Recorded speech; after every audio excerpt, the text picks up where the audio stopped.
نحمده ونصلي على رسوله الكريم اما بعد فاعوذ بالله من الشيطان الرجيم بسم الله الرحمن الرحيم رب اشرح لي صدري ويسر لي امري واحلل عقدة من لساني يفقهوا قولي۔ اللہ تعالیٰ کا لاکھ لاکھ شکر ہے جس نے ہمیں مسلمان بنایا، جس نے ہمیں اپنی پہچان دی، اپنی طرف آنے کا راستہ دکھایا۔ ہم سب کو یہ بات اچھی طرح معلوم ہونی چاہیے کہ اللہ تعالیٰ تک پہنچنے کا راستہ محمد الرسول اللہ صلی اللہ علیہ وسلم ہے۔ ہر وہ انسان جو دنیا میں آتا ہے وہ اپنے خالق کو جاننے کی کوشش کرتا ہے، اور یہ طلب ہر انسان کے اندر پائی جاتی ہے۔ یہ بالکل ایسے ہی ہے جیسے کوئی شخص اپنی ماں یا باپ کو پہچاننے کی کوشش کرتا ہے۔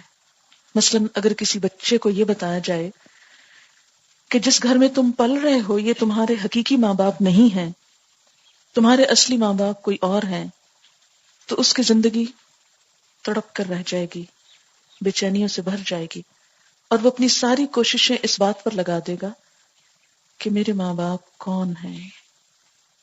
ایک روز اخبار میں ایدھی سینٹر کا تعارف پڑھ رہی تھی، اور اس میں بلقیس ایدھی کا انٹرویو پڑھ رہی تھی۔ ان کا ایک پروگرام ہے جھولا کے نام سے، کراچی میں جگہ جگہ جھولے لگے ہوئے ہیں، اور ایسے بچے جن کو ماں باپ یا غربت کی وجہ سے نہیں رکھنا چاہتے، پال نہیں سکتے، وہ پہلے کیا ہوتا تھا، ادھر ادھر کوڑے کے ڈھیروں پہ پھینک دیے جاتے تھے یا مار دیے جاتے تھے۔ تو انہوں نے ایک جھولا بنایا کہ جس میں ہر اس بچے کو لا کے ڈال دیا جائے جس کے ماں باپ اپنے بچے کو خود نہیں پالنا چاہتے، تاکہ اسے مرنے سے بچایا جائے اور اس کو پروٹیکشن دی جائے۔ اور کئی ایسے لوگ ہوتے ہیں جن کے پاس اولاد نہیں ہوتی، وہ اولاد کے لیے تڑپتے ہیں، تو ان کو بچے مل جائیں۔ بعض اسی طرح ایسے بچے ہوتے ہیں کہ جو جائز بچے نہیں ہوتے۔ ہمارے معاشرے میں پائی جانے والی خرابیوں کی وجہ سے بعض کماری بچیاں لا علمی میں، نادانی میں ماں بن جاتی ہیں۔ ابھی کل ہی میرے علم میں ایک بچی کی بات آئی کہ وہ چھوٹی سی ہے اور کسی کے گھر میں کام کر رہی تھی، اور وہاں اس کے ساتھ ایسا ہی حادثہ پیش آیا، اور اب 7 مہینے کا بچہ اس کے ہاں ہے، پیٹ میں ہے۔ اب ماں اس کی پریشان ہے کہ یہ بچہ مار ڈالیں یا پیدا کریں تو کس کو دیں، کہاں پھینکیں۔ تو ایسے ہی بہت سے بچوں کو ایدھی والوں نے پالا ہے۔ تو وہ بتاتے ہیں کہ بچے جب بڑے ہو جاتے تو بسا اوقات آ کر ہم سے پوچھتے ہیں ہمارے ماں باپ کون ہیں، کہاں ہیں۔ تو انہوں نے ایک بچے کا حوالہ دیا جو اسی ادارے میں پلا بڑھا، ذہین بچہ تھا، جاب کرنے لگا۔ کہتی کہ ایک دن آ کے تو میرے پاس بہت رویا اور کہتا ہے کہ مجھے سب کچھ مل گیا ہے زندگی میں، لیکن مجھے ایک دفعہ تو بتا دے میری ماں کون ہے، میں اس کو دیکھنا چاہتا ہوں، میری ماں کون ہے۔ کہ صرف یہ احساس مجھے جینے نہیں دے رہا، کیونکہ ماں کی محبت ایک فطری محبت ہے نا۔ اللہ تعالیٰ تو 70 ماؤں سے بڑھ کے پیار کرنے والا ہے۔ جس شخص کو اللہ تعالیٰ کی نعمتوں کا احساس ہونے لگتا ہے وہ پھر چین سے نہیں بیٹھ سکتا، وہ اپنے خالق کو پہچاننا چاہتا ہے، کون ہے، کہاں ہے، کیسا ہے، کیا کرتا ہے۔ وہ اس سے ملاقات کا شوق رکھتا ہے، اس کی بات سننے کا شوق رکھتا ہے، اسے خوش کرنے کا شوق رکھتا ہے۔ ایسا شخص پھر خود بخود اللہ تعالیٰ کی طرف بڑھنے لگتا ہے۔ اور میں نے یہ دیکھا ہے کہ جتنے بھی بھٹکے ہوئے انسان ہوں، جب ان سے اللہ تعالیٰ کی بات کی جاتی ہے تو یوں لگتا ہے جیسے وہ ان کی اپنی بات ہو، اور وہ واقعی محبت محسوس کرتے ہیں۔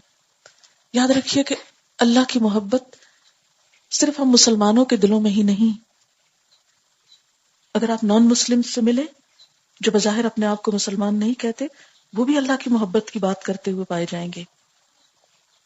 لیکن ہماری عقل، ہمارا تجربہ، ہمارے یہ حواس ہمارا یہ سب کچھ اس قابل نہیں کہ ہم ڈائریکٹ اس تک پہنچ سکیں، اپنی عقل سے پا سکیں، اپنی آنکھوں سے پا سکیں. لا یدرکہ الابصار، یہ نگاہیں تو اس کو دیکھ ہی نہیں سکتی، ہاتھ چھو نہیں سکتے، پاؤں پہنچ نہیں سکتے. ہر ایک اس کو پانے کی تڑپ تو رکھتا ہے لیکن خود پہنچ نہیں سکتا اس تک. تو دنیا میں جہاں کہیں اللہ کی محبت کا احساس پایا گیا، وہاں اس کو پانے کے مختلف طریقے بھی اختیار کیے گئے. کسی نے اس مقصد کے لیے بت بنا کے رکھ لیے، کسی نے درختوں میں رب کو پایا اور ان کی پوجا میں لگ گئے، کسی نے اس کی پوجا کرنا شروع کر دی کہ یہ ہمارا رب ہو سکتا ہے. بہرحال رب کی تلاش ہر دور میں رہی، لیکن رب کو عقل سے نہیں پا سکتے، مادی ذرائع سے نہیں پا سکتے. پھر کیسے پائیں؟ کس نے ہم کو بنایا؟ کس نے یہ سب کچھ دیا؟ کون ہمیں یہاں لایا؟ کون یہ دن اور رات کو الٹ پلٹ کرتا رہتا ہے؟ کون ہمارے لیے طرح طرح کے پھل پیدا کرتا ہے؟ اس کے بارے میں ہمیں جس نے سب سے صحیح طور پر متعارف کرایا، ہمارے محسن، ہمارے ہادی، ہمارے رہبر، رحمت للعالمین، وہ دراصل محمد الرسول اللہ صلی اللہ علیہ وسلم ہے. انہوں نے ہمیں ہمارے رب کی صحیح پہچان کروائی. تو جو پہچان آپ نے کرائی وہ کسی اور نے نہیں کرائی اور نہ کوئی اور کرا سکتا ہے. اسی لیے آپ کا حق تمام انسانوں کے حق سے زیادہ ہے. آپ کا مقام تمام انسانوں کے مقام سے بڑھ کر ہے. آپ کا درجہ اور رتبہ ساری انسانیت سے بڑھ کر ہے. محمد الرسول اللہ صلی اللہ علیہ وسلم جو کلمہ ہم پڑھتے ہیں، اس کلمے کے دوسرے حصے میں لا الہ الا اللہ کے بعد آپ کا ذکر نہایت ضروری ہے. محمد الرسول اللہ کلمے کا حصہ ہے. اگر کوئی شخص صرف اتنا کلمہ پڑھتا ہے لا الہ الا اللہ تو وہ مسلمان نہیں کہلاتا جب تک کہ وہ دوسرا حصہ نہ پڑھے محمد الرسول اللہ. اور بطور مسلمان ہم سب اس کو پڑھتے ہیں، اس کو اپنی زبان سے ادا کرتے ہیں، لیکن ان تین لفظوں کا مطلب کیا ہے؟ یہ لفظ ہم کو کیا میسج دیتے ہیں؟ ہم سے کس حق کا مطالبہ کرتے ہیں؟ ہماری زندگی میں کیا چمک پیدا کرتے ہیں؟ اس پر عام طور پر ہم کم ہی غور کرتے ہیں. تو یہ تین لفظ کیا ہیں؟ محمد. محمد ہا میم دال حمد سے تعریف کیا گیا، بہت زیادہ تعریف کیا گیا. نبی اکرم صلی اللہ علیہ وسلم کا ذاتی نام، اور عربوں کے ہاں یہ بالکل ایک نیا اور انوکھا نام تھا. آپ کو احمد بھی کہا گیا. پچھلے انبیاء نے بھی آپ کی آمد کی خوشخبری دی. پچھلی کتابوں میں آپ کا ذکر خیر پایا گیا. پچھلے انبیاء کے ماننے والوں کو بھی آپ کا انتظار تھا. آپ دنیا کے بہترین انسان، بہترین اخلاق کے مالک، بہترین شخصیت کے مالک، بہترین خوبیوں کے مالک، جس کی وجہ سے اللہ تعالیٰ نے آپ کو چن لیا، آپ پر اپنی رحمت فرمائی اور آپ کو اپنا پیغام بر مقرر کیا، اپنا رسول بنایا، میسنجر بنایا. رسول اللہ، رسول اللہ، اللہ کے رسول، اللہ تعالیٰ کی طرف سے بندوں کے نام پیغام لانے والے، اللہ تعالیٰ کی پہچان کرانے والے، اس کی مرضی بتانے والے، اس سے قریب کرنے والے. لہذا آپ کی اصل حیثیت کیا ہے؟ رسول اللہ کی. وہ اللہ اور بندے کے درمیان ایک واسطہ ہے. لہذا کوئی شخص مسلمان ہو نہیں سکتا، مومن ہو نہیں سکتا جب تک کہ آپ پر ایمان نہ لائے، اور ایمان لانے کے بعد جب تک آپ کی اطاعت نہ کرے، آپ کی بات نہ مانے. کیونکہ اگر آپ کی بات نہ مانی گئی تو آپ پر ایمان لانے کا مطلب بھی کچھ نہیں.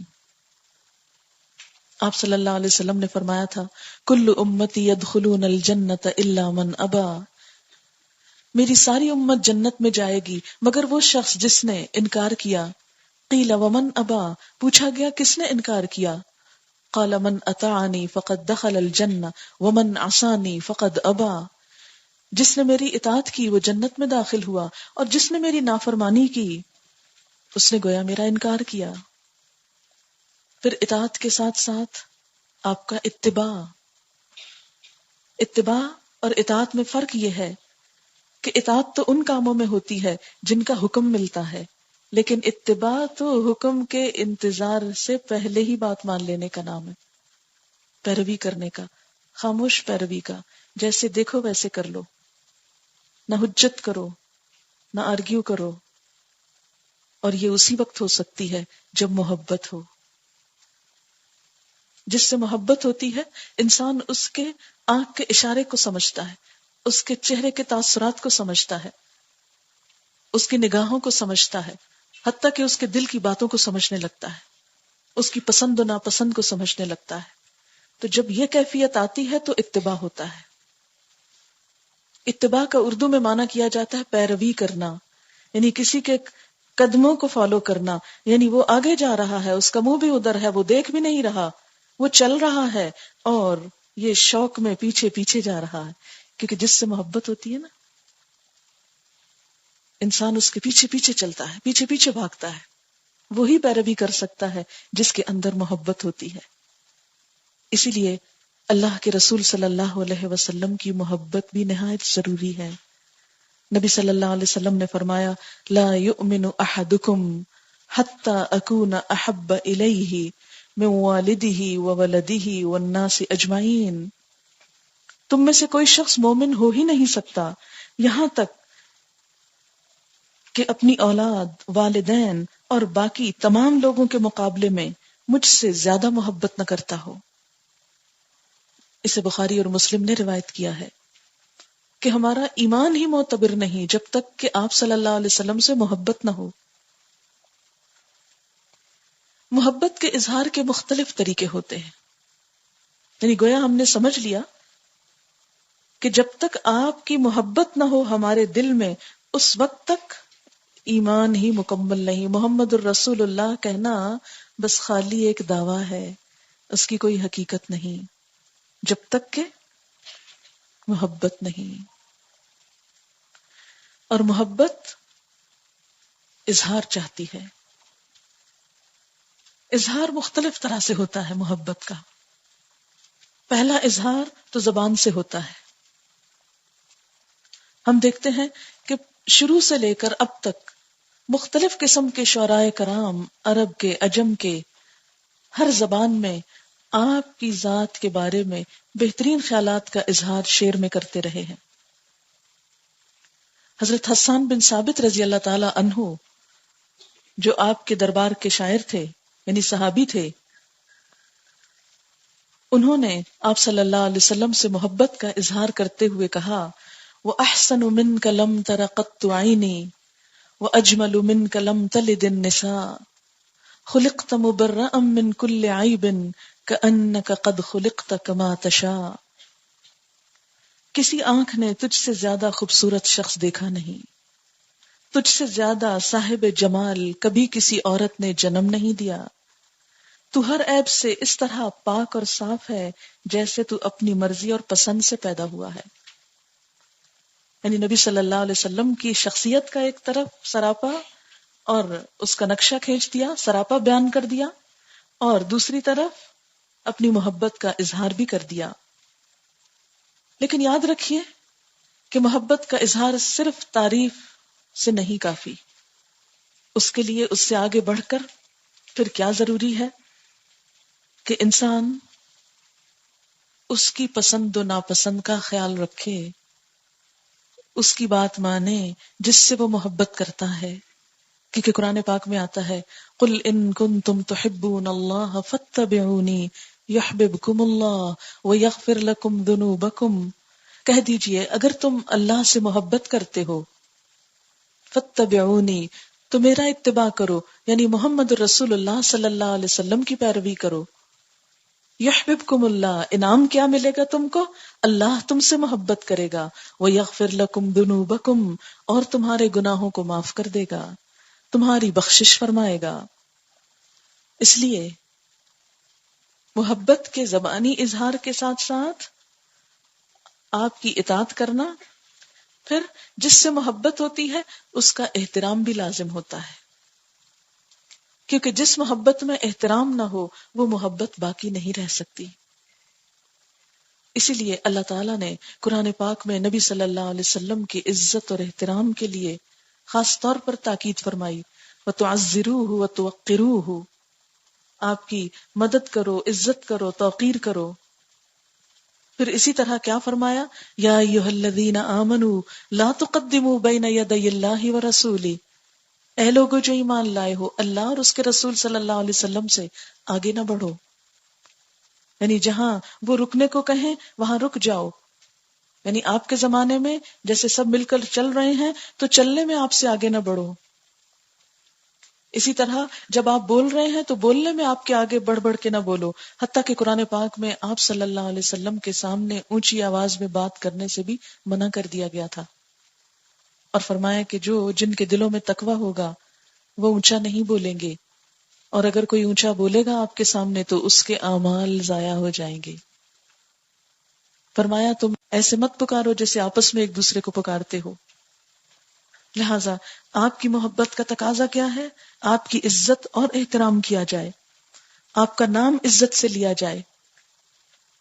اور جب آج کے دور میں آپ کی بات ہو رہی ہو، آپ کی مجلس ہو، آپ کی احادیث مبارکہ پڑھی جا رہی ہو، آپ کی سیرت پڑھی جا رہی ہو، تو اس وقت نہایت عزت احترام کے ساتھ بیٹھا جائے، توجہ کے ساتھ بات کو سنا جائے اور ان چیزوں پر عمل بھی کیا جائے.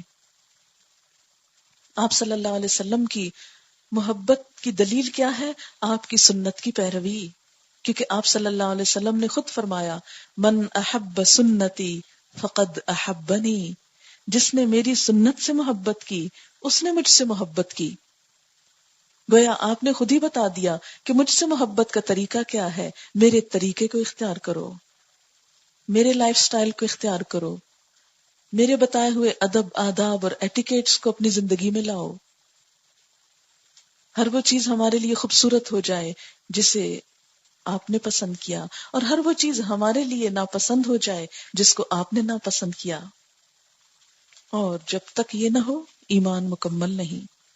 آپ صلی اللہ علیہ وسلم نے خود ہی فرما دیا تھا، من رغب عن سنتی فلیس منی، جو میری سنت سے منہ موڑے گا، یعنی جس کو میری سنت پسند نہیں، جس کو میرے طریقے پسند نہیں، وہ پھر مجھ سے ہی نہیں. لیکن آج عملی طور پر آپ دیکھیے کہ ہماری زندگی میں آپ کی سنت کتنی ہے. کھانے پینے کے معاملے میں دیکھ لیجئے، سونے جاگنے کے معاملے میں، لین دین کے معاملے میں، نفرت اور محبت کے معیار، کس چیز میں ہدایت کا معیار کیا قرار پایا؟ صحابہ کرام جیسا ایمان. فَإِنْ آمَنُوا بِمِثْلِ مَا آمَنْتُمْ بِهِ فَقَدْ اهْتَدَوْا، اگر وہ ایمان لائیں ایسا ہی جیسے تم ایمان لائے ہو، جیسے صحابہ کرام ایمان لائے، تو وہ ہدایت پا گئے. ہرقل کے دربار میں ابو سفیان کیا کہتا ہے کہ میں نے اس شخص کے ساتھ جس طرح لوگوں کو محبت کرتے دیکھا ہے، کسی اور کے لیے ایسی محبت نہیں پائی. بڑے بڑے درباروں میں گیا ہوں، بڑے بڑے بادشاہوں سے ملا ہوں، کہ وہ آپ کے وضو کے پانی پہ جھپٹتے ہیں، وہ آپ کی بات سنتے ہی عمل کے لیے لپک پڑتے ہیں، دوڑ پڑتے ہیں، جان تک آپ کے لیے دینے کو تیار ہیں. حضرت عمر رضی اللہ تعالیٰ عنہ کے بارے میں آتا ہے کہ ایک دفعہ کہنے لگے، آپ کا ہاتھ تھا ان کے ہاتھ میں تھا، کہ یا رسول اللہ صلی اللہ علیہ وسلم، میں آپ کے لیے سب کچھ کر سکتا ہوں، بس صرف اپنی جان نہیں دے سکتا، مجھے جان بڑی پیاری ہے. آپ نے فرمایا، عمر اپنی بات پہ غور کرو، تم اس وقت تک مومن نہیں ہو سکتے جب تک اپنی جان بھی قربان نہ کر سکو. تو عمر پیچھے رہنے والے کہاں تھے؟ فوراً پکار اٹھے، اے اللہ کے رسول صلی اللہ علیہ وسلم، اگر ایمان کا یہی تقاضا ہے تو میری جان بھی حاضر ہے. اور اس معاملے میں صرف مرد حضرات ہی نہیں، خواتین بھی پیچھے نہیں. جنگ احد کا واقعہ آپ کو یاد ہوگا جب افراتفری پھیل گئی کفار کے حملے سے اور بڑے بڑے صحابہ کرام کے درمیان ایک افراتفری کا عالم تھا، تتر بتر ہو گئے، اس وقت ایک خاتون جن کا نام ام امارہ تھا، نصیبہ تھا، وہ نبی صلی اللہ علیہ وسلم کو ہر طرف سے بچا رہی تھی، ہر وار اپنے اوپر لے رہی تھی، کئی زخم انہوں نے کھائے آپ کی طرف آنے والے تیروں کو اپنے اوپر لے کر، اور نبی صلی اللہ علیہ وسلم نے بطور خاص ذکر کیا کہ آج میں جس طرف دیکھتا ام امارہ تقاتل دونی، میرے سامنے لڑ رہی تھی، یعنی آپ کو بچانے کے لیے خود اپنے آپ کو پیش کر رہی تھی کہ مجھے کچھ لگ جائے لیکن آپ صلی اللہ علیہ وسلم کو نہ لگے۔ ایک اور صحابیہ جن کے اس جنگ میں شوہر باپ بیٹے سب شہید ہو گئے، لیکن جب بھی انہیں بتایا جاتا تمہارا فلاں رشتہ دار شہید ہو گیا تو وہ ایک ہی بات پوچھتی، مجھے اس کی پرواہ نہیں، مجھے اللہ کے رسول صلی اللہ علیہ وسلم کے بارے میں بتاؤ، آپ کا کیا حال ہے۔ پھر اس کے بعد بتایا جاتا بیٹا شہید ہو گیا، مجھے بتاؤ اللہ کے رسول صلی اللہ علیہ وسلم کا کیا حال ہے۔ تمہارا شوہر شہید ہو گیا، مجھے بتاؤ اللہ کے رسول صلی اللہ علیہ وسلم کا کیا حال ہے۔ یہ تھا ان خواتین کا ایمان کہ جن کو اپنی ذات کی پرواہ نہیں، جن کو اپنے بیٹوں اور شوہروں کی پرواہ نہیں، اللہ کے رسول صلی اللہ علیہ وسلم کے مقابلے میں۔ ہم سب کو دیکھنا ہے آج ہم کہاں کھڑے ہیں، ہم کیا کر رہے ہیں۔ ایک خاتون ہے حضرت ام معبد رضی اللہ تعالی عنہا، وہ حضور صلی اللہ علیہ وسلم کا حلیہ مبارک اس طرح بیان کرتی ہیں کہ آج تاریخ کی کتابوں میں آپ کی روایت سے وہ سارا حلیہ آپ کا بیان ہوتا ہے۔ قالت ام معبد کہتی ہیں رأیت رجلا ظاہر الوضاءۃ ابلج الوجہ حسن الخلق لم تعبہ خجلۃ ولم تزریہ سعلۃ وسیم قسیم فی عینیہ دعج وفی اشفارہ وطف وفی صوتہ سہل وفی عنقہ سطع وفی لحیتہ کثاثۃ ازج اقرن ان صمت فعلیہ الوقار وان تکلم سماہ وعلاه البہاء اجمل الناس وابہاء من بعید واحسنہ واجملہ من قریب حلو المنطق فصلا لا نظر ولا حزر كأن منطقه خرازات نظم يتحدرن ربعة لا تشنأه من طول ولا تقتحمه عين من قصر غصن بين غصنين فهو أنظر الثلاثة منظرا وأحسنهم قدرا له رفقاء يحفون به إن قال سمعوا لقوله وإن أمر تبادروا إلى أمره محفوظ محشود لا عابس ولا منفد۔ کہتی ہیں میں نے ایک آدمی دیکھا، جانتی نہیں ہے کون ہے، لیکن اتنا مختلف ہے یہ انسان کہ فوراً نگاہیں اس کی طرف جم کے رہ جاتی ہیں۔ اس سے پتہ چلتا ہے کہ آپ صلی اللہ علیہ وسلم کی ذات میں کتنی کشش تھی لوگوں کے لیے کہ جو دیکھتا دیکھتا ہی رہ جاتا اور پورے غور سے دیکھتا۔ لہذا کہتی ہیں میں نے ایک آدمی دیکھا ہے، روشن اور کشادہ چہرے والا، خوش اخلاق، یعنی آپ صلی اللہ علیہ وسلم اجنبیوں سے بھی خوش اخلاقی برتتے۔ ہم تو صرف اس کے ساتھ اچھے ہوتے ہیں نا جس کو ہم جانتے ہوتے ہیں، اور باقی ہمیں کیا پڑی کہ ہر ایک سے اچھی طرح بات کریں۔ نہیں، خوش اخلاق، متوازن پیٹ، سر کے بال بتمام و کمال، مجسم حسن و جمال، چمکدار آنکھیں، گھنی پلکیں، روبدار آواز، لمبی گردن، گھنی داڑھی، باریک اور پیوستہ ابرو، آئی بروز، خاموش ہو تو پروقار، یعنی آپ کی خاموشی بھی بہت باوقار تھی۔ یہ نہیں کہ انگڑائیاں لے رہے ہیں، اباسیاں لے رہے ہیں، یون کر رہے ہیں، نہیں، پروقار۔ یہ نہیں کہ ہل رہے ہیں، جل رہے ہیں، ادھر ادھر ادھر، کہ بیٹھے بھی چین نہیں آ رہا، نہیں، پروقار۔ گفتگو ایسے جیسے موتی جھڑ رہے ہوں، جیسے موتی ٹوٹ کر بکھر رہے ہوں. دور سے دیکھیں تو خوبصورت اور بارونق، قریب سے دیکھیں تو اور بھی حسین و جمیل. شیریں کلام، جچے تلے الفاظ، گفتگو گویا موتیوں کی لڑی. میانہ قد، نہ طویل القامت کے اچھا نہ لگے، نہ کوتاہ قد کے معیوب ہو. شگفتہ و تر و تازہ شاخ، خوش منظر قابل قدر. ساتھی ایسے کہ ہر دم گرد و پیش، آس پاس کچھ کہے تو خاموشی سے سنیں، حکم دے تو تعمیل کے لیے جھپٹیں. مخدوم، مطاع، یعنی ہر کوئی آپ کی بات ماننے کو تیار. نہ ترش رو نہ فضول گو. یہ ایک سٹنگ میں جو کچھ وہ آبزرو کرتی ہیں اسی طرح بیان کر دیتی ہیں، ایک ایک چیز. یہی وجہ ہے آپ کی شخصیت اتنی بارونق تھی، اتنی پرکشش تھی. اور یاد رکھیے، شخصیت کبھی مصنوعی ہتھ کنڈوں سے پرکشش نہیں ہوا کرتی. ہر اس شخص کی شخصیت پرکشش ہو جاتی ہے جس کے دل میں ایمان کا سچا نور ہو، جو منافقت سے پاک ہو. جیسے اندر ویسے ہی باہر ہو. جب اندر روشنی ہوتی تو باہر پھوٹی پڑتی ہے. جب اندر لوگوں کی خیرخواہی ہوتی ہے تو عمل سے خود بخود ظاہر ہونے لگتی ہے. جب اندر سچی محبت ہوتی ہے تو خود بخود باہر آنے لگتی ہے. یہ ساری خوبیاں جو آپ کے ظاہر میں جھلکتی تھی دراصل آپ کے اندر تھیں. اسی لیے کفار کیا کہتے تھے کہ جادوگر ہے، اور منع کرتے تھے لوگوں کو کہ آپ سے نہ ملنے پائے، کیونکہ جو آپ سے مل گیا پھر وہ آپ سے متاثر ہوئے بغیر رہ نہ سکے گا، پھر وہ آپ کا گرویدہ ہو جائے گا اور ہمارے ہاتھ سے نکل جائے گا. اس لیے بہتر ہے نہ کوئی آپ سے ملے، نہ آپ کا کلام سنے، نہ آپ کی بات سنے. آج ہمارے اندر اس کا ایک حصہ بھی کیوں نہیں؟ اس لیے کہ ہم جتنا بھی اچھا بننے کی کوشش کرتے ہیں نا، وہ عموماً صرف باہر باہر سے، صرف ان چیزوں میں جو لوگوں کو نظر آتی ہیں، ان میں نہیں جو اللہ کو نظر آتی ہیں اور جو ہمارے اندر ہوتی ہیں.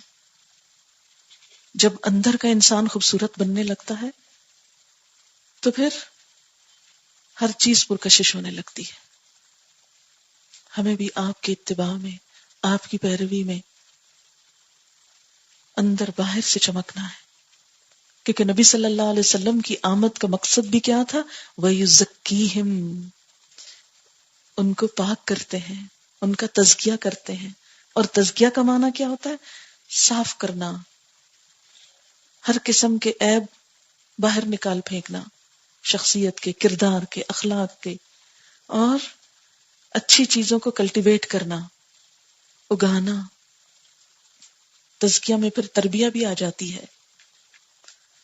یعنی ایک طرف انسان کی اخلاقی برائیوں کو، عقیدے اور ایمان اور عمل کی خرابیوں کو دور کرنا، اور دوسری طرف اچھے اخلاق کو اندر پیدا کرنا.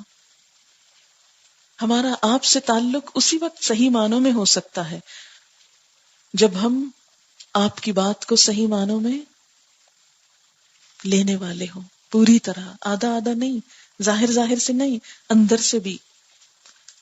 اور اللہ تعالیٰ سے بھی ہمارا تعلق اسی وقت صحیح ہو سکتا ہے، جڑ سکتا ہے اور صحیح بنیادوں پہ قائم ہو سکتا ہے جب ہمارا تعلق حضور صلی اللہ علیہ وسلم سے درست ہو. ہم آپ کا احسان ماننے والے ہوں، آپ سے محبت کرنے والے ہوں، آپ کے مشن کے لیے. آپ بھلا کیوں آئے تھے دنیا میں؟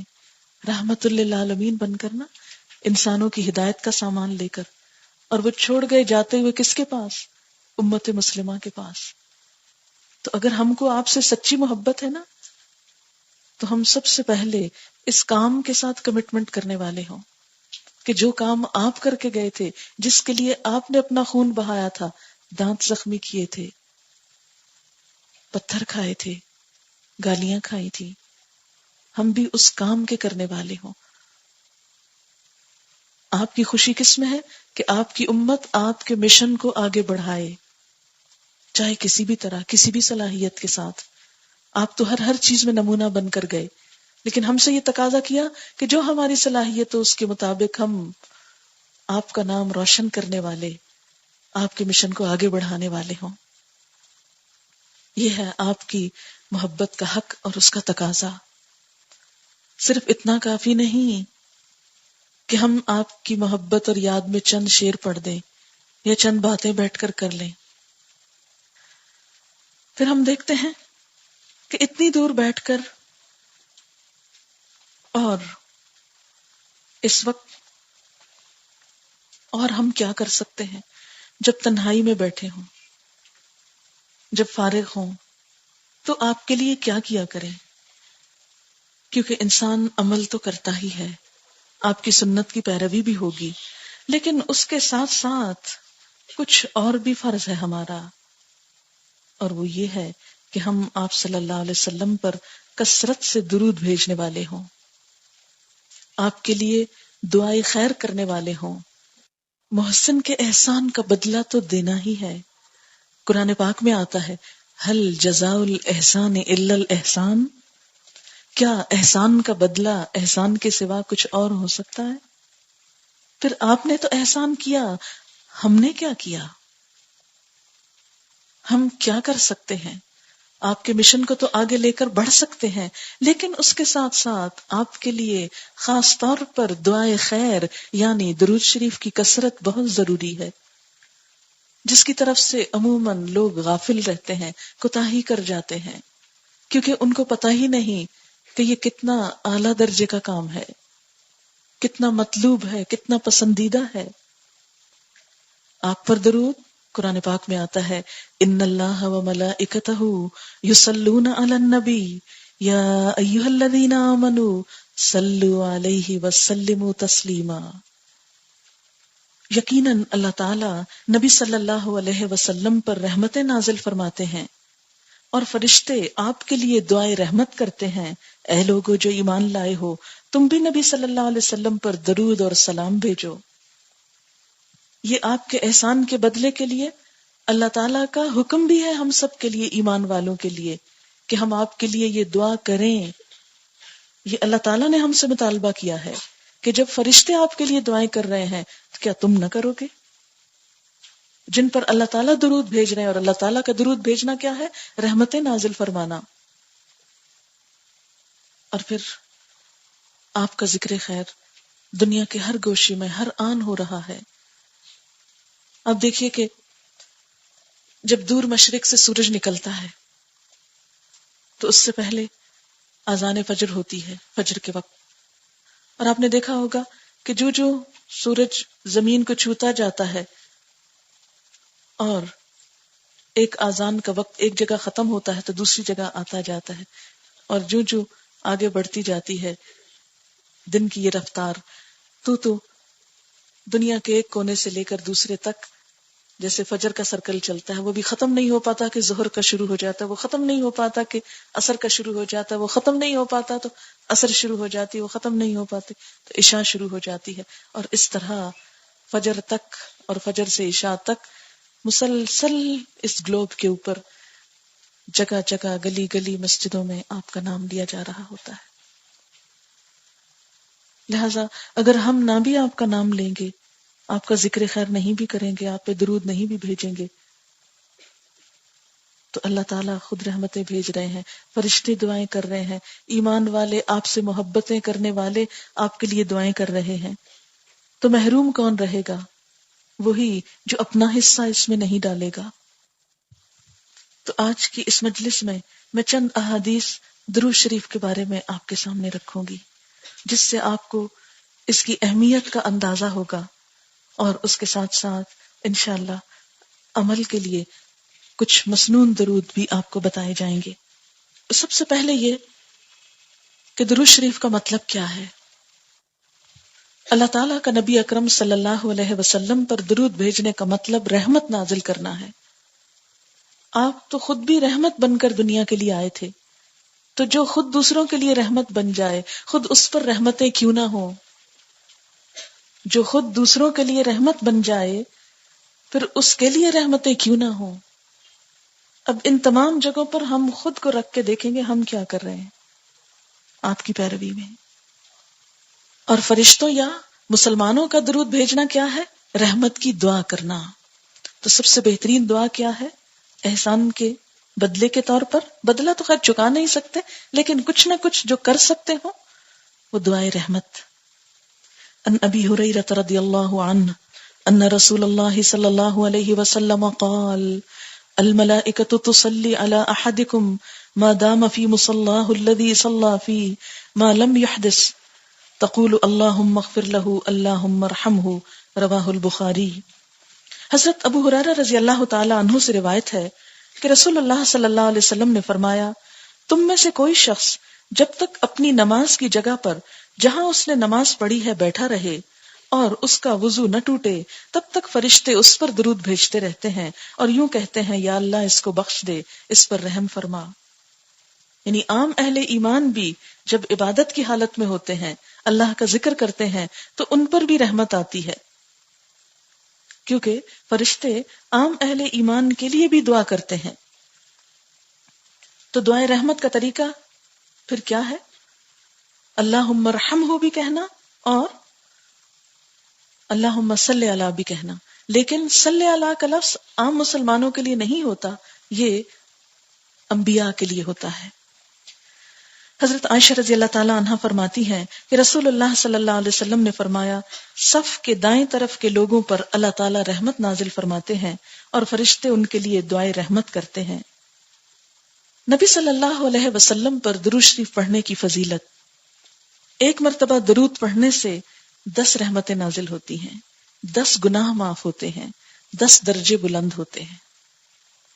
نسائی کی روایت ہے، حضرت انس رضی اللہ تعالی عنہ کہتے ہیں کہ رسول اللہ صلی اللہ علیہ وسلم نے فرمایا، جس نے مجھ پر ایک مرتبہ درود بھیجا اللہ تعالیٰ اس پر 10 مرتبہ رحمتیں نازل فرمائے گا، اس کے 10 گناہ معاف فرمائے گا اور 10 درجے بلند فرمائے گا. ایک ہی وقت میں کیا کچھ کما لیا آپ نے. کثرت درود قیامت کے دن نبی صلی اللہ علیہ وسلم کی قربت کا باعث ہوگا. حضرت عبداللہ بن مسعود رضی اللہ تعالی عنہ کہتے ہیں کہ رسول اللہ صلی اللہ علیہ وسلم نے فرمایا، جو شخص مجھ پر بکثرت درود بھیجتا ہے قیامت کے روز وہ سب سے زیادہ میرے قریب ہوگا. اور کون کتنا قریب؟ جو جتنا زیادہ درود پڑے آپ پر. رسول اکرم صلی اللہ علیہ وسلم پر درود بھیجنا اور آپ کے لیے جنت میں بلند درجہ ملنے کی دعا کرنا قیامت کے دن آپ صلی اللہ علیہ وسلم کی سفارش کا باعث ہوگا. آپ پر درود آپ کی قربت کا باعث، آپ کی سفارش کا باعث. حضرت عبداللہ بن عمر رضی اللہ تعالی عنہما کہتے ہیں کہ رسول اللہ صلی اللہ علیہ وسلم نے فرمایا، جس نے مجھ پر درود بھیجا یا میرے لیے اللہ تعالیٰ سے وسیلہ کیا ہے؟ جنت میں ایک بلند درجہ، وہ مانگا، اس کے لیے میں قیامت کے روز ضرور سفارش کروں گا. درود شریف گناہوں کی مغفرت، تمام دکھوں، مصیبتوں اور غموں سے نجات حاصل کرنے کا ذریعہ ہے. اور یہ بات میں نہیں کہہ رہی، یہ اللہ کے رسول صلی اللہ علیہ وسلم نے خود بتائی ہے. حدیث ہے ترمذی کی. حضرت ابی بن کعب رضی اللہ تعالی عنہ کہتے ہیں کہ میں نے رسول اللہ صلی اللہ علیہ وسلم سے عرض کیا، اے اللہ کے رسول صلی اللہ علیہ وسلم، میں آپ پر کثرت سے درود بھیجتا ہوں، اپنی دعا میں سے کتنا وقت درود کے لیے وقف کروں؟ یعنی جب میں دعا مانگتا ہوں تو کتنی دیر درود پڑھوں؟ آپ نے فرمایا، جتنا تو چاہے. میں نے عرض کیا 1/4 یعنی 1/4. آپ نے فرمایا جتنا تو چاہے، لیکن اگر اس سے زیادہ کر لے تو تیرے لیے اچھا ہے. میں نے عرض کیا آدھا وقت. آپ نے فرمایا جتنا تو چاہے. آپ کا یہ جواب کتنا پر حکمت ہے کہ کسی پر آپ نے بوجھ نہیں ڈالا، اس کو فورس نہیں کیا، لیکن اگر اس سے زیادہ کرے تو تیرے لیے اچھا ہے.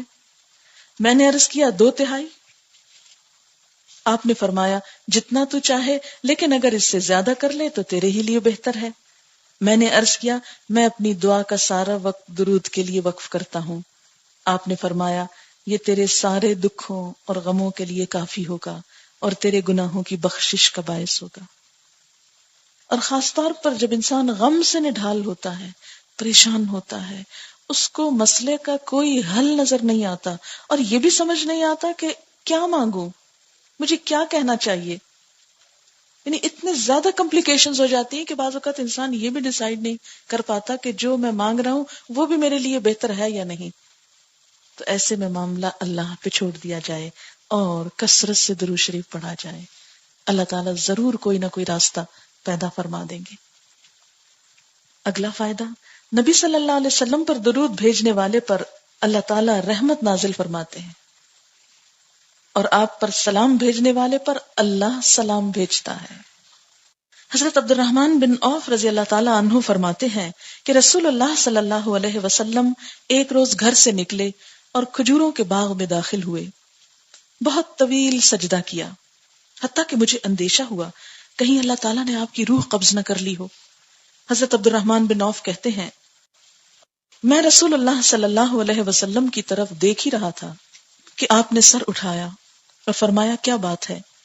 میں نے بات بتائی تو آپ نے ارشاد فرمایا کہ جبریل علیہ السلام نے مجھ سے کہا اے محمد صلی اللہ علیہ وسلم کیا میں آپ کو ایک بشارت نہ دوں، یعنی خوشخبری نہ دوں؟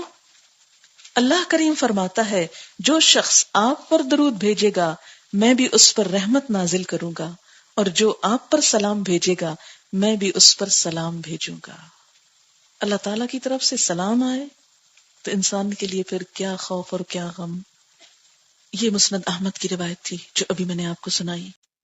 پھر یہ کہ 10 مرتبہ صبح 10 مرتبہ شام درود پڑھنا آپ کی شفاعت حاصل کرنے کا باعث ہے. حضرت ابو درداء رضی اللہ تعالیٰ عنہ کہتے ہیں کہ رسول اللہ صلی اللہ علیہ وسلم نے فرمایا جس نے 10 مرتبہ صبح 10 مرتبہ شام مجھ پر درود بھیجا اسے قیامت کے روز میری سفارش حاصل ہوگی. اسے طبرانی نے روایت کیا ہے. پھر یہ کہ درود قبولیت دعا کا سبب ہے، یہ بھی اس کا ایک فائدہ ہے کہ درود پڑھنے والے کی دعا قبول ہوتی ہے. حضرت عبداللہ بن مسعود رضی اللہ تعالیٰ عنہ کہتے ہیں میں نماز پڑھ رہا تھا، نبی اکرم صلی اللہ علیہ وسلم کے ساتھ ابو بکر صدیق اور عمر رضی اللہ تعالیٰ عنہما بھی شامل تھے، وہ بھی تشریف فرما تھے. میں دعا کے لیے بیٹھا تو پہلے اللہ کی حمد و ثنا کی، پھر آپ پر درود بھیجا، پھر اپنے لیے دعا کی تو آپ نے فرمایا اس طرح اللہ سے مانگو ضرور دیے جاؤ گے. دوبارہ فرمایا اللہ سے مانگو دیے جاؤ گے، یعنی دعا ضرور قبول ہوگی. کیسے؟ دعا شروع کرتے وقت پہلے اللہ تعالیٰ کی حمد و ثنا، مثلا سورۃ الفاتحہ پڑھ لی جائے، یا لا الہ الا اللہ وحدہ لا شریک لہ لہ الملک و لہ الحمد وہو علی کل شیء قدیر، یا پھر سبحان اللہ والحمد للہ ولا الہ الا اللہ واللہ اکبر ولا حول ولا قوۃ الا باللہ العلی العظیم، یا پھر سبحان اللہ وبحمدہ سبحان اللہ العظیم، یا پھر سبحان اللہ وبحمدہ عدد خلقہ ورضا نفسہ وزنۃ عرشہ ومداد کلماتہ، یا پھر کوئی اور اللہ تعالیٰ کی حمد و ثنا کا جملہ، یا رب لک الحمد کما ینبغی لجلال وجہک وعظیم سلطانک.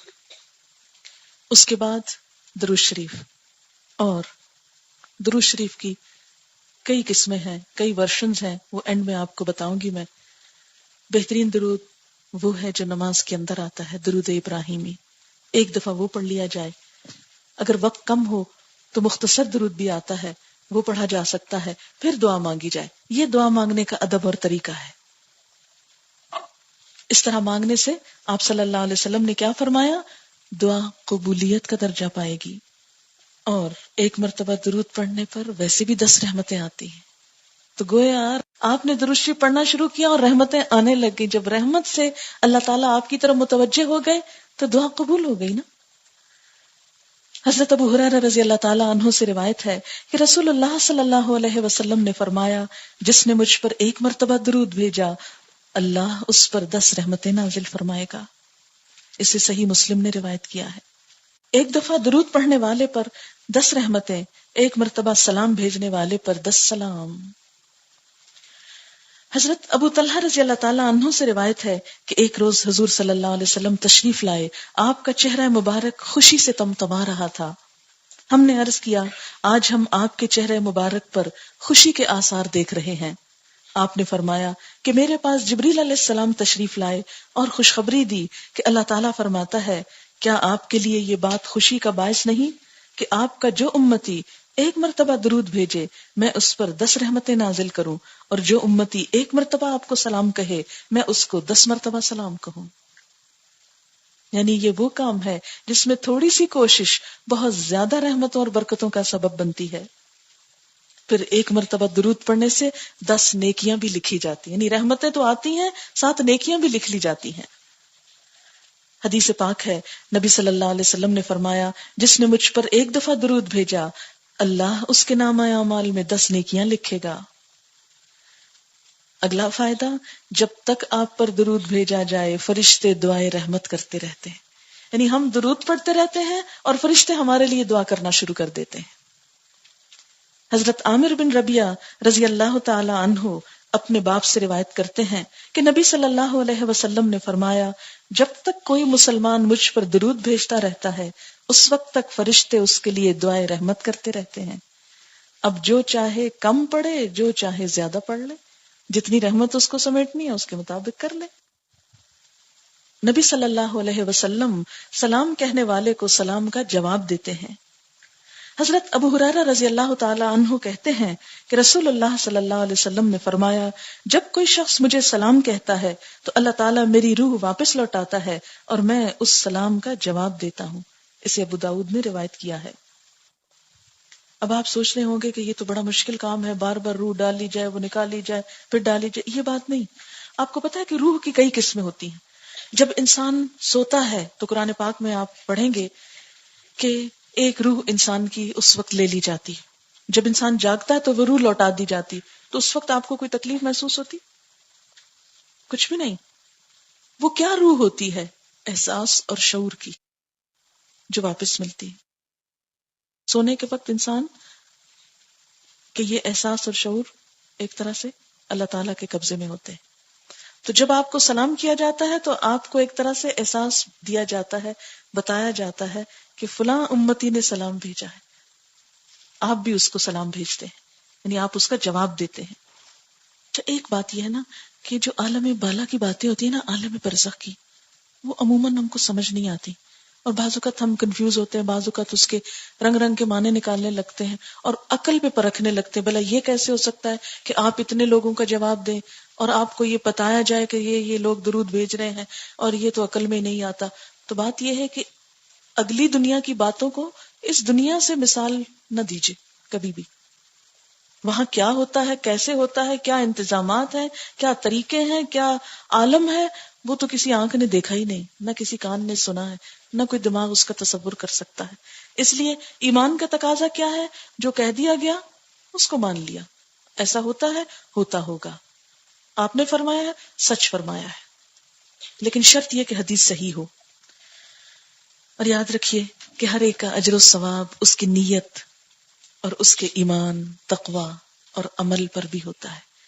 ایک شخص اگر عمل سے آپ کو ناراض کر رہا ہے اور زبان سے صرف کہتا ہے کہ میں آپ پر درود بھیجتا ہوں، تو اس کا اتنا اثر نہیں ہوتا نا پھر، جتنا یہ کہ آپ کی سنت کے مطابق عمل کرنے والے کی زبان سے نکلی ہوئی بات کا. پھر یہ کہ آپ پر درود بھیجنے کی کیا اہمیت ہے. اگر کوئی نہیں بھیجتا آپ پر درود تو اس کا نقصان کیا ہے؟ اس کا نقصان یہ ہے کہ جو آپ کا نام مبارک سنے اور پھر درود نہ پڑھے، نبی صلی اللہ علیہ وسلم نے اس کے لیے بد دعا فرمائی ہے، وہ اللہ کی رحمت سے محروم ہے. کیسے؟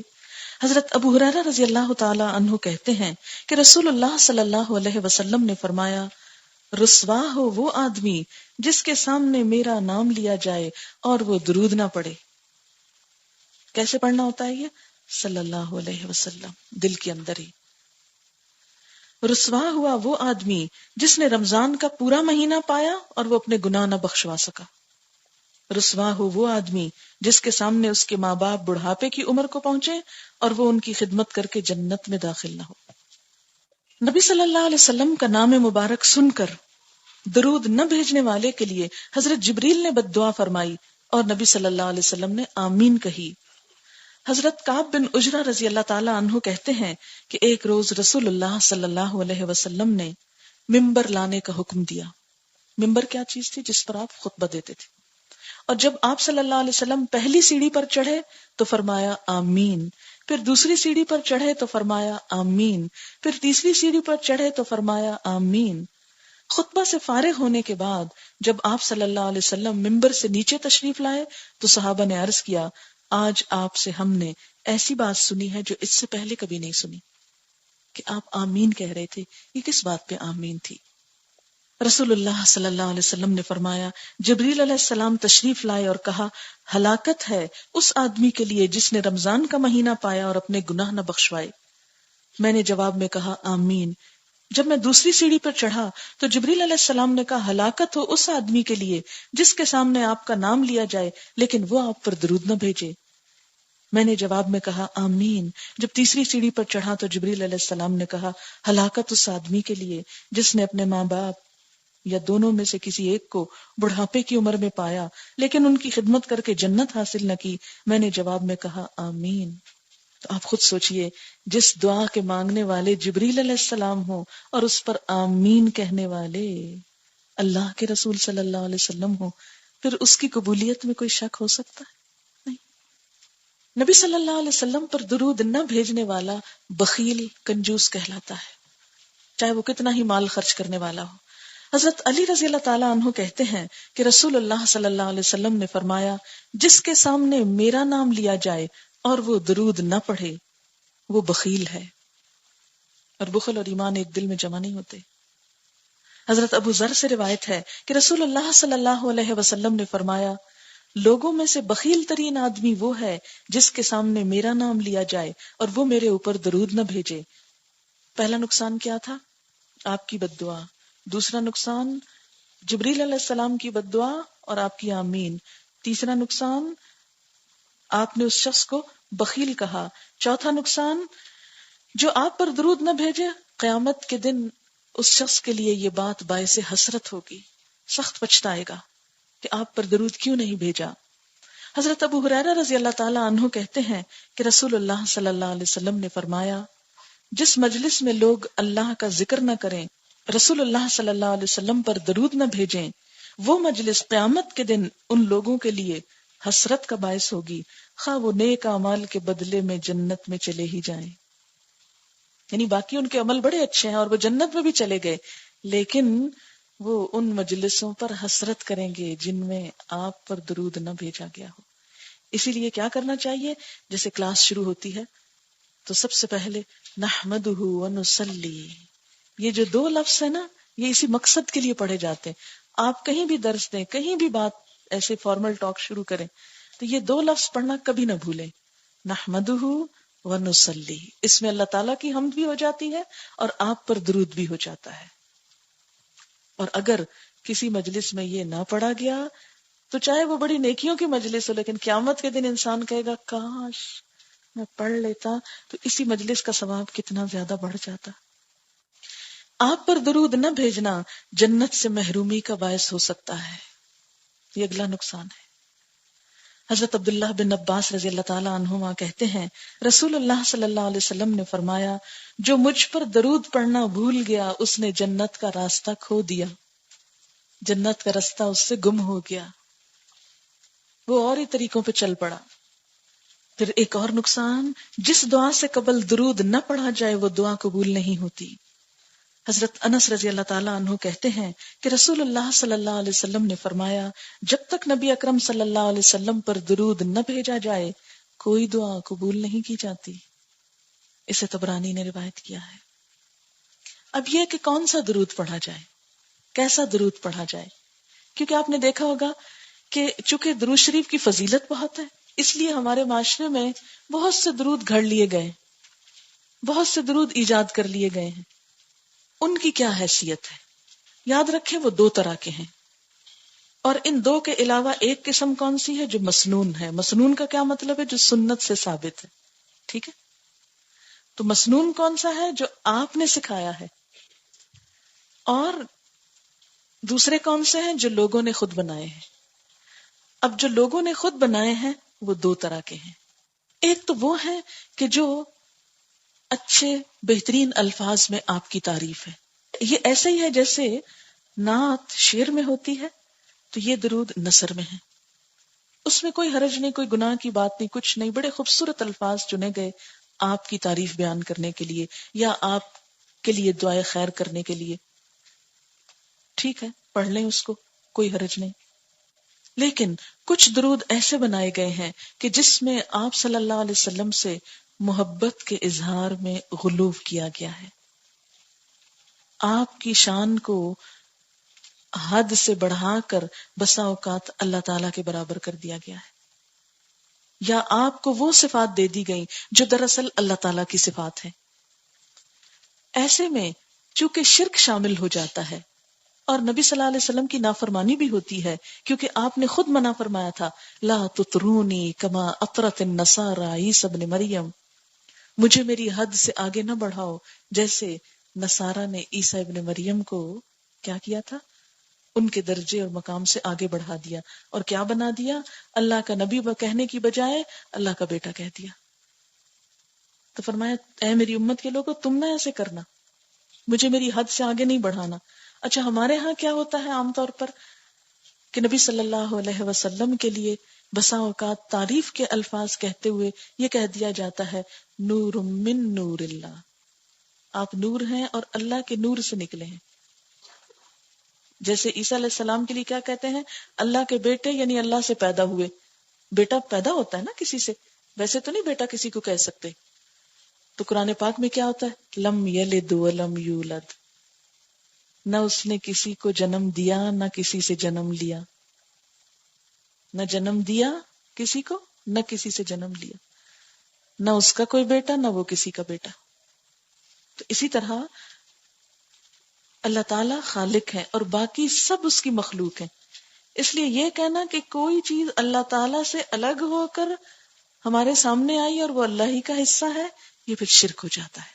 اور شرک کیسا گناہ ہے، کبھی معاف نہیں ہوتا۔ ان اللہ لا یغفر ان یشرک بہ ویغفر ما دون ذلک لمن یشاء، اللہ تعالیٰ اس بات کو معاف نہیں کرے گا کہ اس کے ساتھ شرک کیا جائے، ہاں اس کے علاوہ باقی گناہ جس کے لیے چاہے گا معاف کر دے گا۔ اچھا بسا اوقات ہم شعر بھی ایسے پڑھ لیتے ہیں، مثلا وہی جو مستوی تھا عرش میں خدا ہو کر، اتر پڑا مدینے میں مصطفیٰ ہو کر، تو اس میں کیا ہو جاتا ہے، شرک ہو جاتا ہے۔ کیونکہ یہ جو بتوں کے پوجنے والے لوگ تھے نا، یہ بھی یہی کہا کرتے تھے کہ یہ جو بت ہے نا پتھر کے، یہ اللہ تعالی کے نمائندے ہیں اور اللہ تعالی کی خاص طاقت ہے ان میں، اور نعوذ باللہ اس کا روپ ہے، یہ ان کو دیکھ کر ہم کو خدا یاد آتا ہے، اور پھر آگے بڑھ کر ان کے اندر کچھ صفات بھی سمجھتے تھے کہ یہ اولاد دیتا ہے، یعنی اولاد دینے والا دیوتا ہے، اور یہ رزق کا دیوتا ہے، یہ بارش کا دیوتا ہے، یہ سورج دیوتا ہے۔ سنی ہے نا یہ باتیں آپ نے؟ پہلے وہ کیا کہتے ہیں، یہ اللہ تعالیٰ کا اوتار ہے، پھر اس کے بعد آہستہ آہستہ انہی کے اندر اللہ تعالیٰ کی صفات ڈھونڈ لیتے اور یوں شرک شروع ہو جاتا۔ ہم مسلمانوں نے بھی کیا کیا، پہلے حضور صلی اللہ علیہ وسلم کے اندر کچھ اللہ تعالیٰ کی صفات لے آئے اور پھر ان سے مانگنا بھی شروع کر دیا، اور کبھی کبھی ایسے الفاظ کہے کہ جو دراصل اللہ تعالیٰ ہی کی صفت ہے۔ مثلا ایک ہمارے ہاں مشہور درود ہے جس کو درود تاج کہا جاتا ہے، آپ سب واقف ہوں گے اس سے۔ اس کے شروع میں جنہوں نے کبھی پڑھا ہو ان کو یاد ہوگا کہ اس کے شروع میں آتا ہے دافع البلاء والوباء والمرض والالم والقحط، آتا ہے نا؟ یہ حضور صلی اللہ علیہ وسلم کی صفت کے طور پر بات کی جاتی ہے کہ آپ کیا کرنے والے ہیں، بلاؤں کے دور کرنے والے ہیں، وباؤں کے دور کرنے والے ہیں، مرض کے دور کرنے والے ہیں، قحط کے اور بیماری کے درد دکھ ہر چیز دور کرنے والے ہیں۔ اب یہ سب کچھ دور کون کرتا ہے؟ اللہ کرتا ہے۔ اگر ہم آپ صلی اللہ علیہ وسلم کی عقیدت میں، شان میں، محبت میں ایسی بات آپ کے ذمہ لگائیں گے تو ایک طرف آپ کو بھی ناراض کریں گے، دوسری طرف اللہ تعالیٰ کو ناراض کریں گے، اور رحمت آنے کی بجائے اللہ تعالیٰ کا غضب آ سکتا ہے۔ اس لیے کوئی بھی درود جب آپ پڑھیں تو پہلا کام یہ کریں کہ اس کا مطلب پڑھیں، اور مطلب بھی بسا اوقات جو نیچے لکھے ہوتے ہیں وہ صحیح نہیں ہوتے، کیونکہ میں نے کئی درود تاج کے نیچے جب ترجمہ پڑھا تو اس میں انہوں نے لکھا ہوا کہ اللہ تعالیٰ آپ کے وسیلے سے ہمارے یہ بلائیں دور کرتے ہیں، حالانکہ عربی عبارت میں وسیلے کا لفظ ہی کوئی نہیں ہے، ڈائریکٹ لکھا ہوا ہے۔ پھر بعض اوقات آپ کا مقام اللہ تعالیٰ کے مقام سے بڑھا دیتے ہیں لوگ، مثلا ایک شعر میں لوگ کہتے ہیں کہ ہر مکان سے بالا میٹھے نبی کا روزہ، عرش اولا سے اعلیٰ میٹھے نبی کا روزہ، کعبے کی عظمتوں کا منکر نہیں ہوں لیکن کعبے کا کعبہ میٹھے نبی کا روزہ۔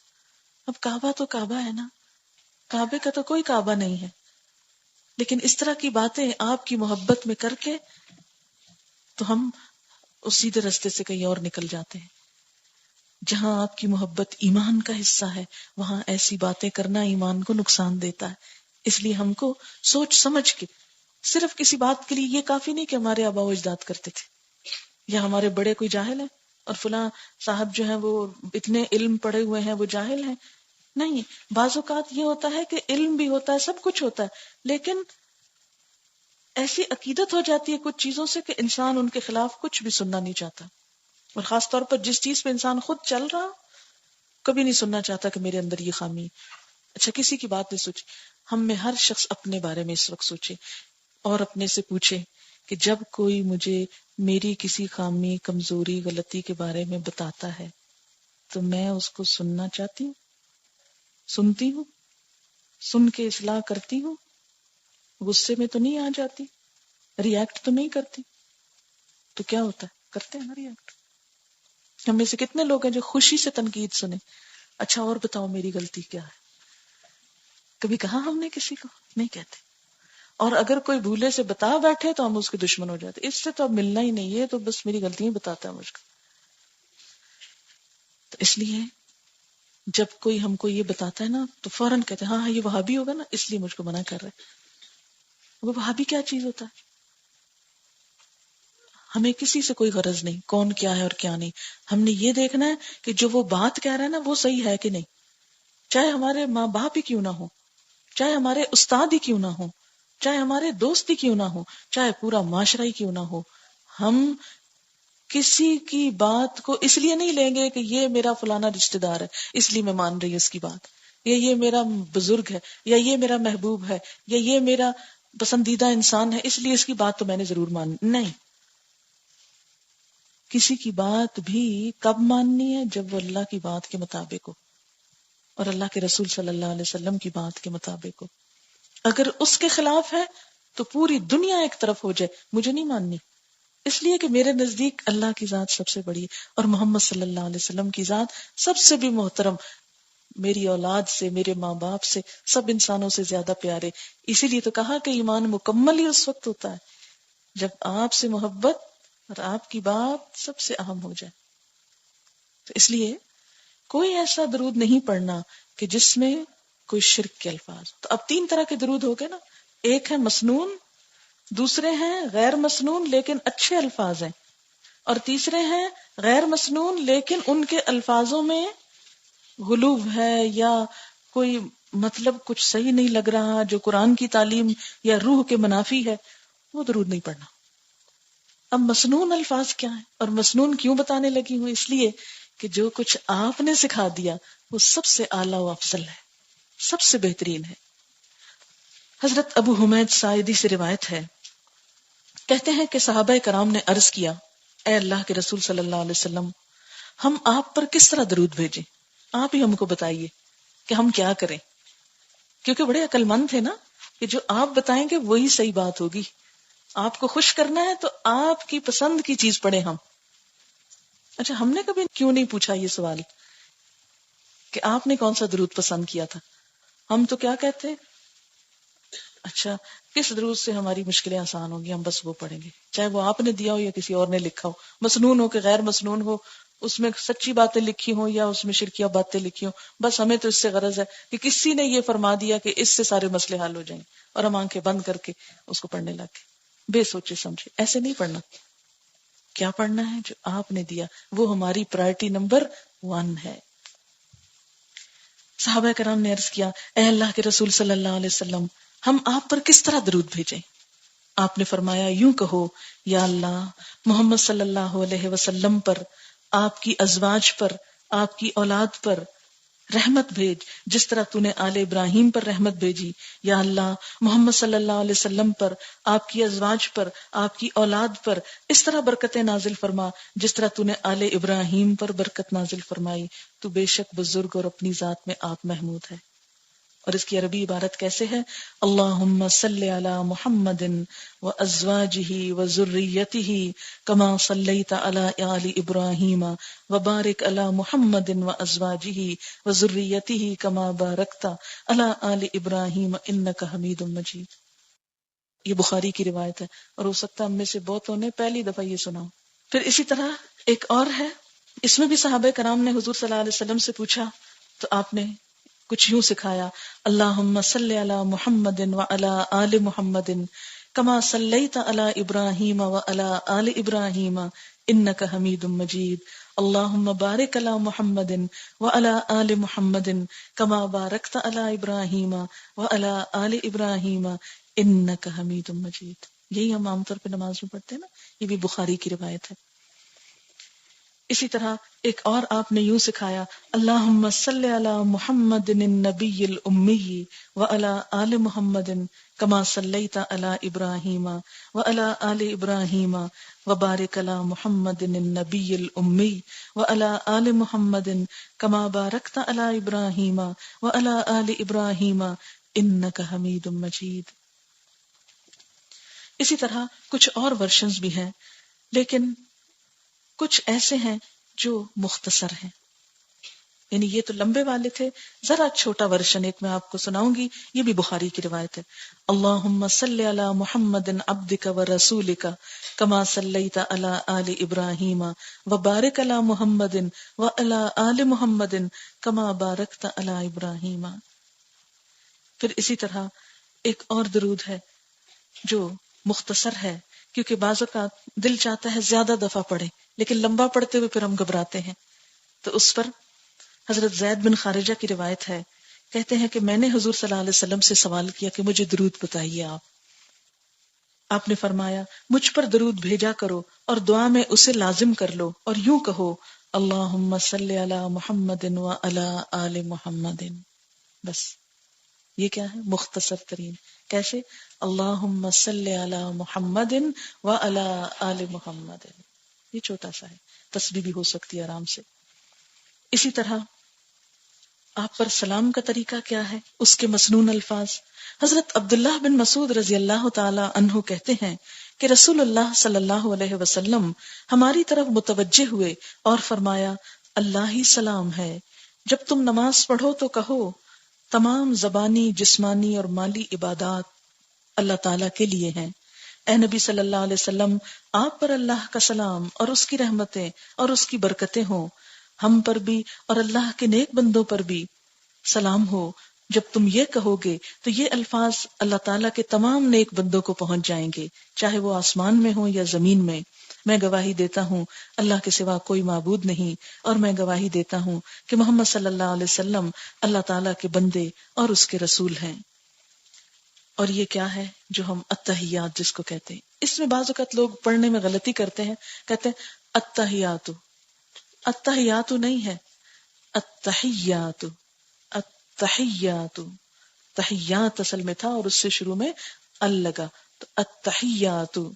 آپ کو معلوم ہے کہ حضور صلی اللہ علیہ وسلم جب معراج پر تشریف لے گئے تھے تو ظاہر اللہ تعالیٰ کو تو کوئی چیز نہیں چاہیے، آپ کے لیے تحفہ کس چیز کا لے کر گئے؟ انہی اچھے کلمات کا، التحیات للہ والصلوات والطیبات. کیا معنی؟ کہ تمام زبانی، جسمانی اور مالی عبادات اللہ ہی کے لیے، پاکیزہ کلمات اللہ کے لیے. اس پر اللہ تعالیٰ نے کیا فرمایا؟ السلام علیک ایھا النبی. ایسے اللہ تعالیٰ نے سلام بھیجا اور ہم کو بھی سکھا دیا کیسے؟ السلام علیک ایھا النبی ورحمۃ اللہ وبرکاتہ. یہ ہے سلام کا صحیح طریقہ. اس پر جواب میں آپ صلی اللہ علیہ وسلم نے کیا فرمایا؟ یہ نہیں کہا والسلام علیکم، فرمایا السلام علینا، یعنی اللہ تعالیٰ آپ بھیج رہے ہیں، ہم قبول کر رہے ہیں، اور صرف اپنے لیے نہیں، وَعَلَىٰ عِبَادِ اللَّهِ الصَّالِحِينَ. اس سے محبت پھوٹتی ہے نا آپ کے لیے کہ ہر موقع پر آپ نے اپنے ماننے والوں کو بھی یاد رکھا. السلام علینا وعلی عباد اللہ الصالحین. اور پھر فرمایا اشہد اللہ الہ الا اللہ و اشہد ان محمدن عبدہ و رسولہ. اسے بخاری نے روایت کیا ہے. اور آپ دیکھیے کہ جو شخص دن میں 5 نمازیں پڑھتا ہے وہ لازماً درود اور سلام دونوں پڑھتا رہتا ہے. اچھا، درود کب کب پڑھنا چاہیے، کس کس موقع پر؟ نمبر 1، نماز ختم کرنے سے پہلے درود پڑھنا مسنون ہے. حضرت فضالہ بن عبید کہتے ہیں کہ رسول اللہ صلی اللہ علیہ وسلم نے ایک آدمی کو نماز میں درود کے بغیر دعا مانگتے ہوئے سنا. یعنی اس نے درود نہیں پڑھا، التحیات پڑھ کے فوراً دعائیں مانگنی شروع کر دی، رب اجعلنی وغیرہ. آپ نے فرمایا اس نے جلدی کی. پھر آپ نے اسے اپنے پاس بلایا اور اس کو یا کسی دوسرے کو مخاطب کر کے فرمایا جب کوئی نماز پڑھے تو اللہ تعالیٰ کی حمد و ثنا سے آغاز کرے. ہم کیسے پڑھتے ہیں نماز؟ اللہ اکبر کر کے سبحانک اللہم و بحمدک و تبارک اسمک و تعالی جدک و لا الہ غیرک. پھر اسی طرح الحمدللہ رب العالمین. تو یہ کیا ہے؟ نماز کی ابتدا ہے. اور فرمایا جب کوئی نماز پڑھے تو حمد و ثنا سے آغاز کرے. پھر تشہد میں اللہ تعالیٰ کے نبی پر درود بھیجے اور اس کے بعد جو دعا چاہے مانگے. یعنی سب سے آخر میں اپنے لیے دعا مانگنی چاہیے، جو ہم صرف ایک ہی مانگتے ہیں، رب اجعلنی مقیم الصلاۃ ومن ذریتی، حالانکہ کئی ایک دعائیں مسنون ہیں. پھر اسی طرح اور کب درود پڑھنا چاہیے؟ نماز جنازہ میں دوسری تکبیر کے بعد درود پڑھنا مسنون ہے. حضرت امامہ آپ صلی اللہ علیہ وسلم کے ایک صحابی سے روایت کرتے ہیں کہ نماز جنازہ میں امام کا پہلی تکبیر کے بعد خاموشی سے سورۃ فاتحہ پڑھنا، دوسری تکبیر کے بعد نبی صلی اللہ علیہ وسلم پر درود بھیجنا، اور تیسری کے بعد خلوص دل سے میت کے لیے دعا کرنا، اور ان تکبیروں میں قرآن کی قرات نہ کرنا اور آہستہ سلام پھیرنا سنت ہے. اور درود کب پڑھنا چاہیے؟ اذان سننے کے بعد. اذان سننے کے بعد، دعا مانگنے سے پہلے. آپ کو پتہ ہے نا کہ اذان کے بعد دعا قبول ہوتی ہے، لیکن اس دعا سے پہلے درود شریف پڑھ لینا چاہیے. حضرت عبداللہ بن عمرو بن عاص رضی اللہ تعالیٰ عنہ کہتے ہیں میں نے رسول اللہ صلی اللہ علیہ وسلم کو فرماتے ہوئے سنا جب مؤذن کی اذان سنو تو وہی کچھ کہو جو مؤذن کہتا ہے، پھر مجھ پر درود پڑھو، کیونکہ مجھ پر درود پڑھنے والے پر اللہ کی 10 رحمتیں نازل ہوتی ہیں. اللہ تعالیٰ 10 رحمتیں نازل فرماتا ہے. اس کے بعد میرے لیے اللہ تعالیٰ سے وسیلہ مانگو. وسیلہ جنت میں ایک مقام ہے جو جنتیوں میں سے صرف کسی ایک کو دیا جائے گا. مجھے امید ہے کہ وہ جنتی میں ہی ہوں گا، لہٰذا جو آدمی میرے لیے اللہ سے وسیلہ کی دعا کرے گا اس کے لیے میری شفاعت واجب ہو جائے گی. اللہم رب هذه الدعوة التامة والصلاة القائمة آت محمدا الوسیلة والفضیلہ. ٹھیک ہے، تو اس دعا میں ہم کیا مانگتے ہیں؟ آپ نبی صلی اللہ علیہ وسلم کو وسیلہ عطا کیجئے. اور وسیلہ کہاں ہے، کیا ہے؟ جنت میں ایک اعلیٰ ترین مقام ہے جو صرف ایک شخص کو ملے گا، اور وہ ہم کیا چاہتے ہیں کس کو ملے؟ اپنے حبیب محمد صلی اللہ علیہ وسلم کو، اور اس کے لیے ہم دعا مانگتے ہیں. پھر اور کب درود پڑھنا چاہیے؟ اہل ایمان کو ہر وقت ہر جگہ درود بھیجنے کا حکم ہے. کہیں بھی بیٹھے ہیں آپ، فارغ ہیں، مثلاً یہاں سے گھر جا رہے ہیں، گاڑی میں بیٹھے ہیں، بس انتظار کر رہے ہیں کب گھر آئے تو اتروں، بور ہو رہے ہیں. نہیں، کیوں بور ہوتے ہیں؟ درود شریف پڑھیے، رحمتیں آنے لگیں گی، سفر آسان ہو جائے گا، مشکلیں آسان ہوگی. حضرت ابو ہریرہ رضی اللہ تعالیٰ عنہ کہتے ہیں کہ نبی صلی اللہ علیہ وسلم نے فرمایا میری قبر کو میلہ نہ بناؤ. یعنی جیسے میلے لگتے ہیں تو ایسا نہ ہو کہ میری قبر پہ آ کے کھاؤ پیو اور شادیانے بجاؤ اور میلے لگاؤ. جس طرح آج کل کیا ہوتا ہے کہ مختلف بزرگوں کی قبر پر میلے لگتے ہیں، وہاں پر لوگ جا کر دعا تو کم ہی مانگتے ہیں، کیا کرتے ہیں؟ اتنے سٹالز لگے ہوتے ہیں، چیزوں کی خرید و فروخت ہوتی ہے، دیگیں پکتی ہیں اور پھر دھمالیں پڑتی ہیں اور سب شور شرابہ اور ایک انجوائمنٹ کا سامان، میوزک بج رہا ہے اور پتہ نہیں کیا کیا. آپ صلی اللہ علیہ وسلم نے اس چیز سے منع فرمایا کہ میری قبر کو میلہ نہ بنانا، کیونکہ آپ کو خبر دے دی گئی ہوگی نا اللہ تعالیٰ کی طرف سے کہ امت اصل کام چھوڑ کے اب یہ کرنے والی ہے. لہذا آپ نے کیا فرمایا؟ نہ میری قبر کو میلہ بنانا، نہ ہی اپنے گھروں کو قبرستان بنانا. وہ کیسے؟ کہ اس میں کوئی اللہ کا ذکر نہ ہو. تم جہاں کہیں بھی ہو مجھ پر درود بھیجتے رہو، تمہارا درود مجھے پہنچا دیا جاتا ہے. تمہارا درود مجھ کو پہنچا دیا جاتا ہے. اسے احمد نے روایت کیا ہے. حضرت ابو بکر صدیق رضی اللہ تعالیٰ عنہ کہتے ہیں کہ رسول اللہ صلی اللہ علیہ وسلم نے فرمایا مجھ پر کثرت سے درود بھیجا کرو، اللہ تعالیٰ میری قبر پر ایک فرشتہ مقرر فرمائے گا، جب بھی میرا کوئی امتی مجھ پہ درود بھیجے گا تو یہ فرشتہ مجھے کہے گا اے محمد صلی اللہ علیہ وسلم فلاں بن فلاں نے فلاں وقت آپ پر درود بھیجا ہے، یعنی آپ کو وہ پہنچایا جاتا ہے۔ حضرت عبداللہ بن مسعود کہتے ہیں رسول اللہ صلی اللہ علیہ وسلم نے فرمایا کہ اللہ تعالیٰ نے میری امت کے لوگوں کا سلام مجھے پہنچانے کے لیے فرشتے مقرر کر رکھے ہیں، یعنی ہر جگہ سے وہ اکٹھا کرتے ہیں اور مجھ تک پہنچا دیتے ہیں۔ آپ دیکھیں نا جس سے محبت ہوتی اس کے نام خط لکھے جاتے ہیں، آپ نے سنا ہوگا فلاں ایکٹر کو ایک دن میں اتنے 1000 خط آتے ہیں، دیانہ کی قبر کے پاس پھولوں کے ڈھیر ہوتے ہیں۔ تو دنیا دار لوگوں کے لیے محبتوں کے ایسے نذرانے آتے ہیں جو پھول سوکھ جاتے ہیں اور ردی کے ڈھیر بن جاتے ہیں اور خط پھینک دیے جاتے ہیں ردی کی ٹوکریوں میں، لیکن سب سے بہترین تحفہ کیا ہے؟ دعائے خیر، وہ محفوظ ہو جاتی ہے، آپ کو بھی فائدہ ہوا جس کے لیے بھیجی گئی اور کرنے والے کو بھی رحمتیں مل گئیں۔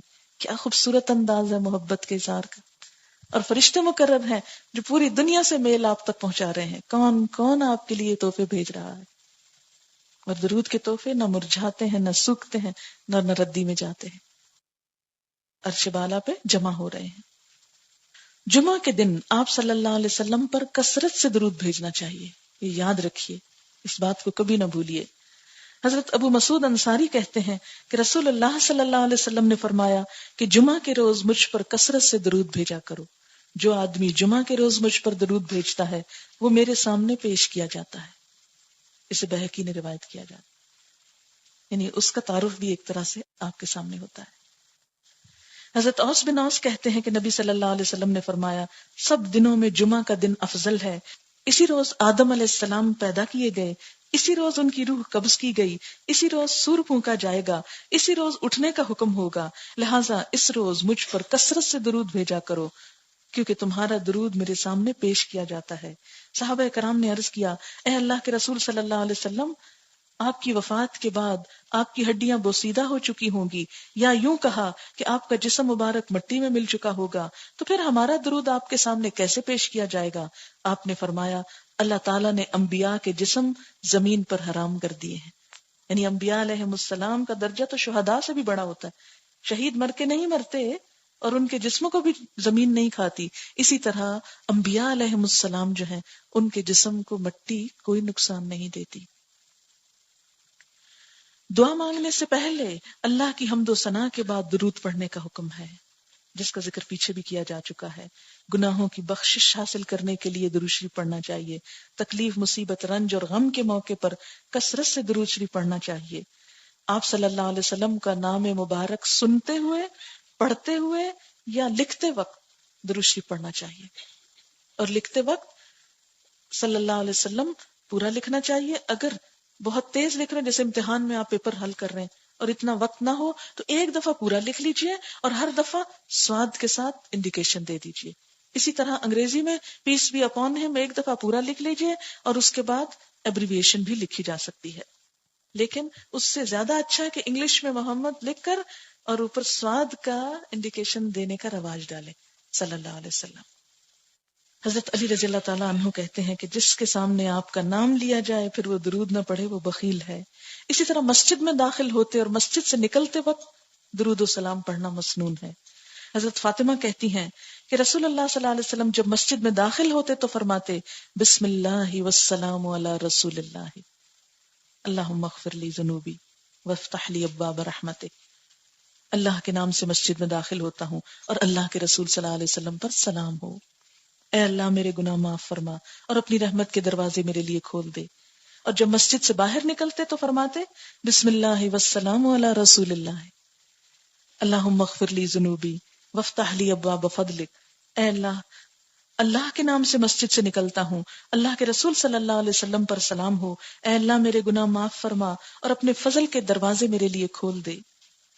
نماز سے فارغ ہونے کے بعد آپ پر درود بھیجنا مسنون ہے۔ کیسے؟ حضرت ابو سعید رضی اللہ تعالیٰ عنہ کہتے ہیں کہ نبی صلی اللہ علیہ وسلم جب نماز سے سلام پھیرتے تو 3 مرتبہ یہ کلمات ادا کرتے تھے، سبحان ربک رب العزت عما یصفون وسلام علی المرسلین والحمد للہ رب العالمین. یہ کتنی دفعہ؟ 3 مرتبہ. ہر مجلس میں آپ پر درود پڑھنا مسنون ہے، کیونکہ وہ مجلس جہاں اللہ کا ذکر نہ ہو اور درود شریف نہ پڑھا جائے قیامت کے دن انسان کے لیے حسرت کا سبب ہوگی. ہر صبح اور شام درود پڑھنا مسنون ہے.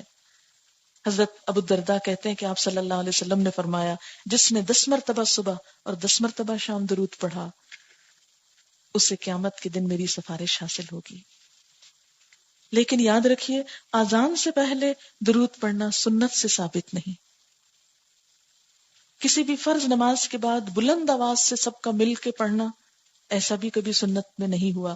نہ نبی صلی اللہ علیہ وسلم نے ایسا کہا اور نہ صحابہ نے پڑھا. اسی طرح جمعے کی نماز کے بعد کھڑے ہو کر بلند آواز میں پڑھنا یہ بھی کہیں سنت سے ثابت نہیں. اس لیے جو کام سنت سے ثابت ہو اس کے کرنے پر اجر ہے. ہمارا حال کیا ہو گیا ہے؟